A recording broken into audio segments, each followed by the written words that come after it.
Bonjour et bienvenue sur Rubber & Steel, la chaîne pour tout savoir sur les montres.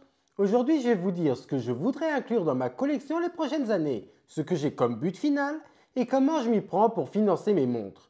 Et comme vous ne savez pas encore ce que j'ai dans ma collection, je vous la présenterai dès le début de l'année prochaine. Ceci étant dit, on va pouvoir rentrer au cœur de l'horlogerie.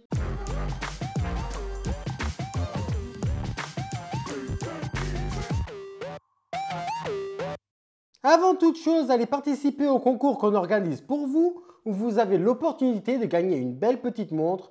Et pour ce faire, rien de plus simple puisque je vous mettrai le lien vers le concours dans la description. Allez-y vite, le concours se finit ce soir à minuit et demain on annoncera le gagnant. Alors pour commencer, qu'est-ce que je voudrais avoir de nouveau dans ma collection dans un futur proche? On va dire dans les 5 ans à venir. Ce serait pour commencer une montre de plongée, et là je suis désolé mais la Submariner Date est vraiment celle qui me fait le plus de l'œil actuellement. Mais j'adore aussi la Pelagos et la Omega Seamaster Diver 300 qui est sublime. Et donc je vais devoir me prendre un peu de temps pour réfléchir sur le sujet, mais je pense que mon cœur balance plus vers la Submariner, que je prendrais même peut-être en or acier. Ensuite je voudrais un chrono, et là ça se corse, puisque je voudrais un chrono avec les boutons poussoirs vissés. Et il n'y a pas des masses. Moi, celles que je connais, ce sont les Daytona, les Tudor Black Bay Chrono et les Girard-Perregaux Laureato. Donc, si vous en connaissez d'autres, chronos à boutons poussoirs vissés, je suis preneur.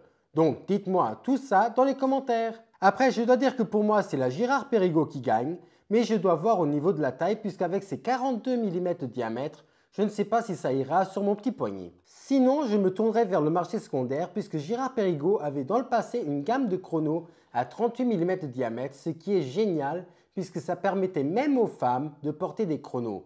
J'espère qu'ils en remettront sur le marché dans le futur, ce qui ne serait pas étonnant étant donné qu'ils viennent de ressortir les premiers modèles en 38 mm, donc croisons les doigts. Voilà, ça c'est pour le futur proche. Et comment je vais financer ces montres? Je vais tout simplement mettre tous les mois une petite somme de côté et après je vais aller braquer une banque et voilà, j'aurai toutes les montres dont j'ai toujours rêvé.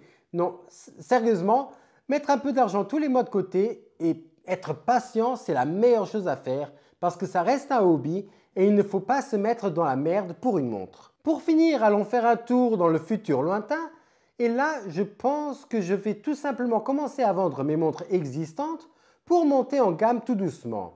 Ce qui est d'ailleurs pour moi la meilleure solution pour avoir des pièces plus chères dans sa collection quand on n'est pas riche. Le rêve ultime, ce serait une belle FP Journe ou encore plus fou, une MB&F. Mais bon, je pense que là, on part vers les rêves. Mais bon, c'est bien de rêver puisque quand on a un rêve, on fait tout pour l'atteindre. Et au pire, même si on ne l'atteint pas, on aura au moins essayé. Voilà, ceci conclut cette vidéo. Allez vite participer au concours, mais avant, n'oubliez pas de liker, commenter et de vous abonner si ce n'est pas encore fait. Et sur ce, je vous dis à demain pour une dernière vidéo de Noël. Au revoir.